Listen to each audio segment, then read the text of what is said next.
Bonjour tout le monde. Alors, je profite aujourd'hui d'une petite pause pour vous faire une petite vidéo concernant les pinceaux.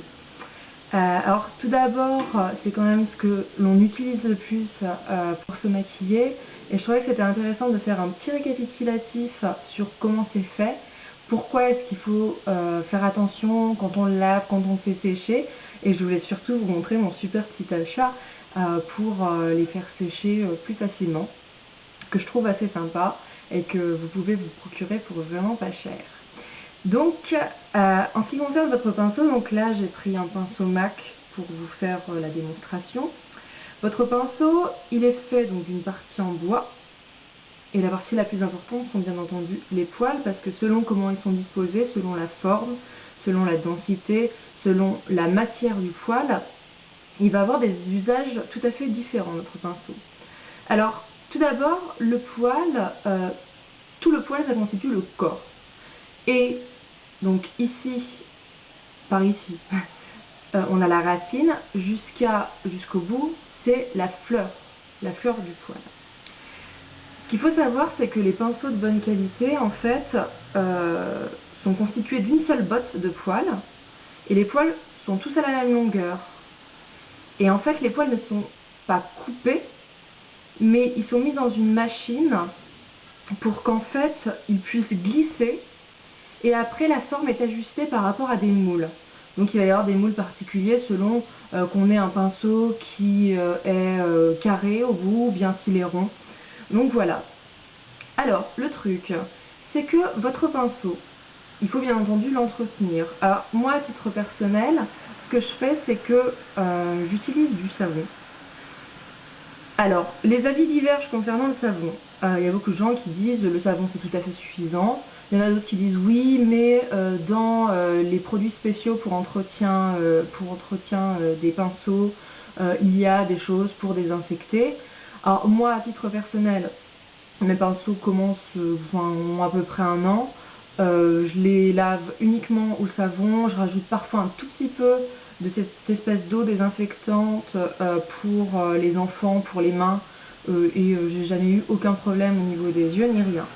Alors, pourquoi est-ce qu'il faut faire particulièrement attention quand on fait sécher son pinceau?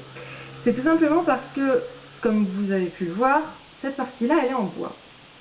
Et donc vous avez votre poil, avec la racine comme ça, et l'eau en fait elle peut s'infiltrer dans la partie métallique. Alors d'une part, s'il y a de l'eau dans la partie métallique, ça fait rouiller la partie métallique. Mais en plus, si je fais sécher mon pinceau comme ça, donc l'eau elle tombe ici, ça peut endommager le bois de votre pinceau. Donc le bois va pourrir, et votre pinceau que vous avez payé fort cher va commencer à se désintégrer, à puer, tout ça. Donc je vous conseille de faire très attention à ne pas le faire sécher dans cette position. Alors si vous ne voulez pas vous embêter, vous le mettez sur une table, comme ça, et il séchera tranquillement à l'horizontale. Il y a des personnes aussi qui le font sécher dans ce qu'on appelle le brush guard. C'est-à-dire, c'est un petit opercule de plastique, je ne sais pas si on peut dire opercule, on ne fait rien. C'est une sorte de petit capuchon en plastique que l'on met autour du pinceau. Ça lui permet de garder sa forme, et on peut le mettre à la verticale, tête en bas, pour le faire sécher. Alors moi j'avais pas envie de faire une commande sur internet juste pour acheter les brush guards. Donc ce que j'ai fait, c'est que je suis allée dans un magasin d'art tout bête, et j'ai regardé ce qu'ils avaient pour faire sécher les pinceaux, comme en fait les pinceaux qu'on utilise en maquillage sont extrêmement proches des pinceaux d'art, sauf qu'ils ont un manche plus petit.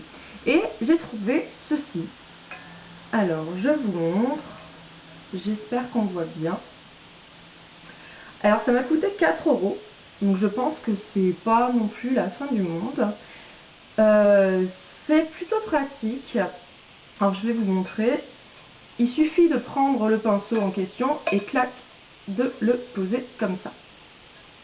Alors ça nécessite plusieurs choses. Ça nécessite d'avoir des pinceaux qui sont quand même pas énormes au niveau du diamètre, parce que quand on a plusieurs pinceaux à faire sécher, Déjà celui-là il est un peu gros, mais on va pas pouvoir en mettre beaucoup.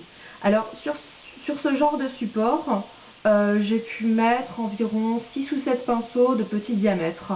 Et là, je pense que je pourrais rajouter 2-3 pinceaux de petit diamètre parce qu'en fait, quand on met trop de pinceaux, ils ont tendance à partir tout seuls. C'est pas très pratique.